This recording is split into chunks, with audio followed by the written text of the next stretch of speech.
Greetings, Council. My name is Tim McKenzie, and I'm with the Silicon Valley chapter of the Democratic Socialists of America and the Safety Over Surveillance Coalition. I'll start with two asks. Immediately cover the cameras while the audit is ongoing. It's a good natural experiment to be able to get some real data, and add research into the false positives as part of the scope of the audit. A truly independent audit would consider the totality of evidence, including downsides, rather than trying to find ways to justify mass surveillance. We already got off to a rocky start when the initial plan was derailed by a clear conflict of interest with the first auditor. It does not bode well that Mr. Janako, representing the new auditor, was reported to say, "We want to make sure that value isn't overridden by lack of trust in the misuse of the data." That sounds an awful lot like conclusions have been drawn before any fact-finding begins. We know Roseville Police Department reported a false positive rate greater than 70%, and LAPD had a 1 in 3 error rate. Studiously avoiding anything that might challenge the perceived value of these invasive cameras is negligent. But focusing on false positives makes it seem like there could be a safe way to use this tool, which is illusory. If your criteria for decision-making is whether something makes the job of the police easier, you are by definition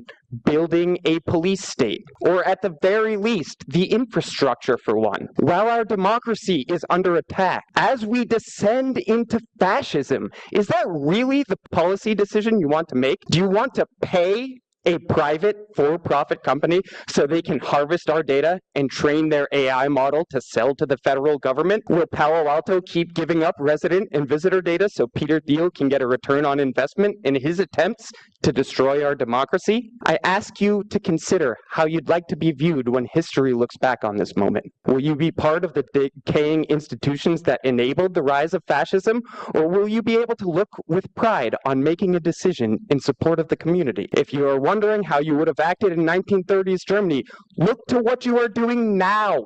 Your decisions here are the answer to that question. The police chief has said automated license plate readers are an invaluable tool, but no tool is more valuable than the public trust. Everything in policing is downstream of that bedrock foundation. Startups move fast and break things, and Flock and ALPRs in general have broken the public trust. Our data was illegally searched tens of thousands of times by out-of-state agencies. What we've seen is that at best, we will capture abuses after the fact. We cannot prevent harms from occurring. That was just admitted by the auditors right here. The only safe data is no data. If you cannot protect it, do not collect it. At the very least, drop to 3 minutes of data retention like the state of New Hampshire. The problem isn't just one vendor. It is the technology itself. The very nature of automated license plate readers means that we are all constantly surveilled, constantly under suspicion. How can we be expected to reciprocate trust that is not extended to us? Trust is a two-way street, a mutual relationship. How many times do we have to fill these chambers to tell you that the trust is broken? How often do you speak to an empty gallery versus the full gallery that is right here? Please stop digging the hole deeper. Start building bridges to repair trust. Automated license plate readers violate our Fourth Amendment rights and do not make us safe.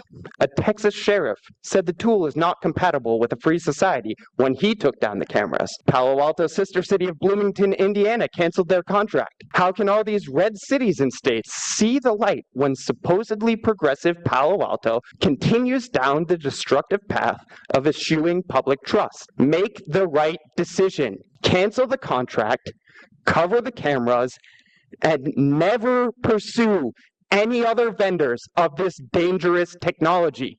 Repair public trust. Safety over surveillance. Thank you.